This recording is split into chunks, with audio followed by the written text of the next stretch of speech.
look up in the sky. It's a bird. It's a plane. It's probably Superman, but that's cool because Thunder Force is just as awesome.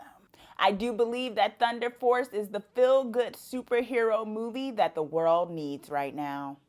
Hey Twisted people, it's your Twisted Woman here, Chauncey K. Robinson, and today I am doing a spoiler-free review of the new Netflix original superhero movie, Thunder Force.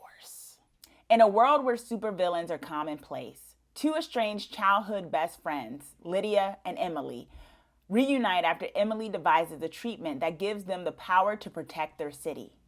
While the pair have wildly different personalities, their lifelong bond of friendship helps to see them through their wildest adventures. With the help from Emily's daughter, Tracy, the two battle with the evil miscreants.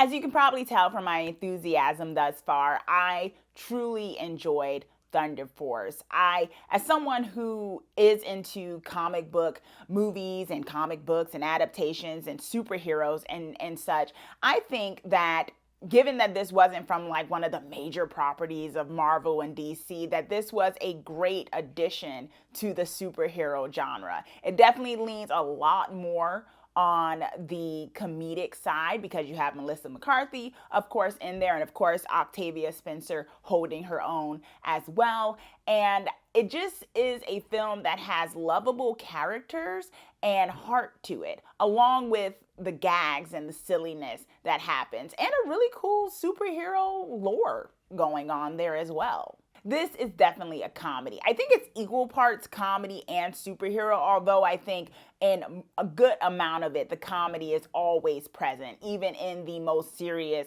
moments that happen. The comedy is there. So it's overtly comedy. It leads with the comedic, and the comedic is very funny. There are going to be parts where I feel like many, as I did, will laugh out loud, although it doesn't get too like raunchy or anything like that. It's family friendly in a way, although there are adult jokes that the adults will get as well, but it doesn't get super explicit or anything like that. It toes the line where you can watch this with the younger set of people in your household if you choose to, but you can also feel that this is not too kiddie for you as well. And I think it has a really good balance in that sense.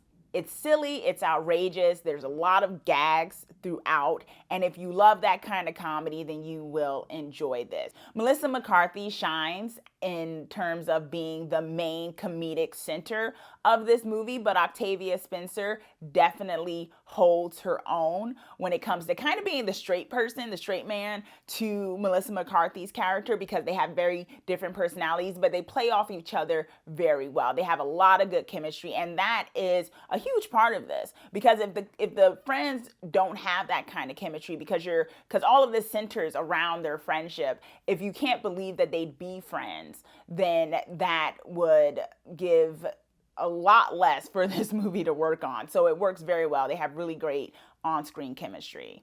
I also love that, I think it's very obvious, with the two main characters, the two main actresses, I should say, that this very much breaks the mold when it comes to what we expect from the way a superhero is supposed to look, the age that they're supposed to be. Because we know, I think in Hollywood, that there can be kind of this thing where everyone has to be under the age of like 35 or whatever, in some extreme cases under the age of like 25, and they can't be a certain weight and things like that. And I love that this film really does just highlight these two really amazing actresses in such a way where, yes, it's comedic, but they're also heroic too. You can totally believe that they are heroes in these roles, and they embody it really well. And I just love that, because the superhero genre is a huge genre, and I think it's high time that it had a lot more variety in it as well.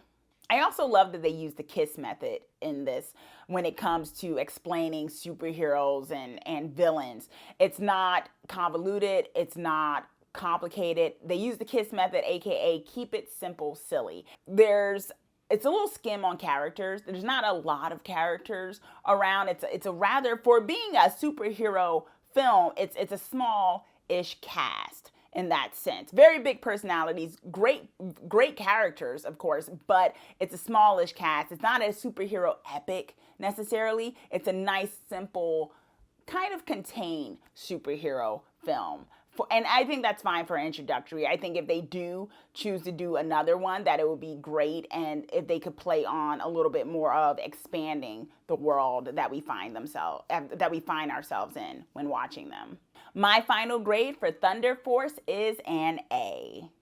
Okay, Twisted People, that is my spoiler-free review of Netflix's new original movie, Thunder Force. Let me know your thoughts. Are you planning on watching it? Comment down below. Let me know. And also be sure to subscribe so that you are the first to know when I post my videos.